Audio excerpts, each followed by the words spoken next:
Hello, আসসালামু আলাইকুম guys, সবাই কেমন আছেন? আশা করি সবাই ভালো আছেন। তো আজকে আমার আম্মু রান্না করবে বোয়াল মাছ। তো বোয়াল মাছ রান্না করার জন্য আম্মু প্রথমে সরষের তেল দিয়ে দিল। সরষের তেলের খাবারগুলো অনেক মজা হয় এবং এই তেল আমাদের জন্য উপকারীও। প্রথমে তেলটাকে ভাজা ভাজা করে নিল আম্মু। তারপরে এখন একটু লবণ দিয়ে দিবে।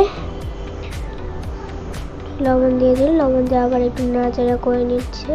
তারপরে মাছের পিসগুলোকে করে দিয়ে দিবে। আমরা এই ইউটিউব চ্যানেল নতুন খুলেছি, আপনার সবাই আমাদের এই চ্যানেলটি সাবস্ক্রাইব করে দিবেন, লাইক কমেন্ট শেয়ার করে দিবেন, আমাদের বেশি বেশি সাপোর্ট করবেন।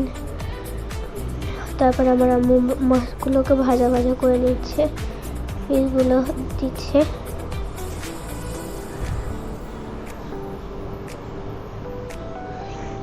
মাছ আবার একটু উপরে তেল দিয়ে দিল ভালোভাবে ভাজা হওয়ার জন্য। মাছগুলোকে ভাজা করে রান্না করলে বেশি মজা লাগে। অনেকে এমনি রান্না করে ফেলে। প্রথমে তারপরে একটা ঢাকনা দিয়ে ঢেকে দিল। আমাদের ওয়েদারটা দেখুন, কত মেঘলা মেঘলা, মাশাআল্লাহ কত সুন্দর। আম্মু খিচুড়ি করে নিচ্ছে এখানে। তো রোজার মাস, তারপরে মাছগুলো ভাজা হয়ে গেছে। নামাজ পড়ে এসে আম্মু তেল দিয়ে পেঁয়াজটাকে এখন ভেজে নিচ্ছে। পেঁয়াজটাকে ভালোভাবে ভেজে নেবে।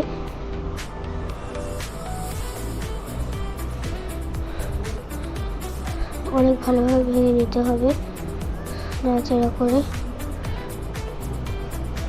তারপরে এখানে একটু টমেটো দিয়ে দিবে।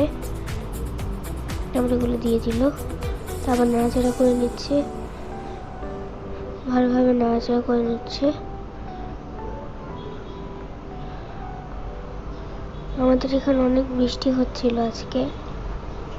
আমাদের বাসায় আমার আম্মু, আমি, আমার ভাইয়া সবাই রোজা রেখেছি। আমার ছোট বোন বাদেও তো ছোট। তারপর আম্মু লবণ দিয়ে দিল, তারপরে হলুদ গুঁড়া দিয়ে দিল, জিরা গুঁড়া দিয়ে দিল, তারপরে এখন মরিচ গুঁড়া দিবে, এগুলো দিয়ে দিল। ভালোভাবে নেড়ে নিচ্ছে। তারপর একটু পানি দিয়ে আবার নেড়ে নিল।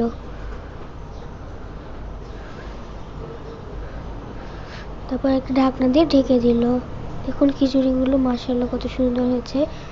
এভাবে ভালো করে নেড়ে দিলে খেতে আরো বেশি মজা লাগে। আমাদের এখানে প্রচন্ড বৃষ্টি হচ্ছে।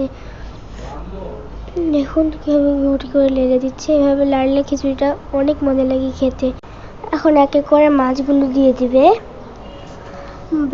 ভাজা মাছ করে খেতে আমার কাছে অনেক ভালো লাগে।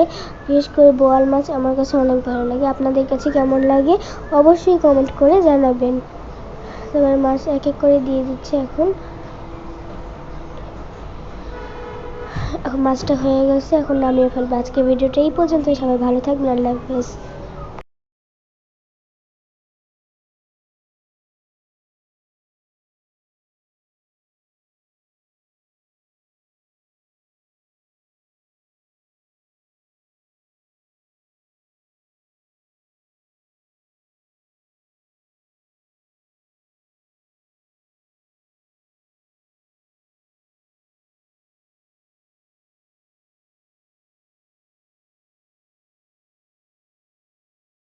তারপরে একটু ধনিয়া পাতা দিয়ে নামিয়ে ফেলবো। আজকে ভিডিওটা এই পর্যন্ত। সবাই সুস্থ থাকবেন, ভালো থাকবেন। আল্লাহ হাফেজ। আসসালামু আলাইকুম।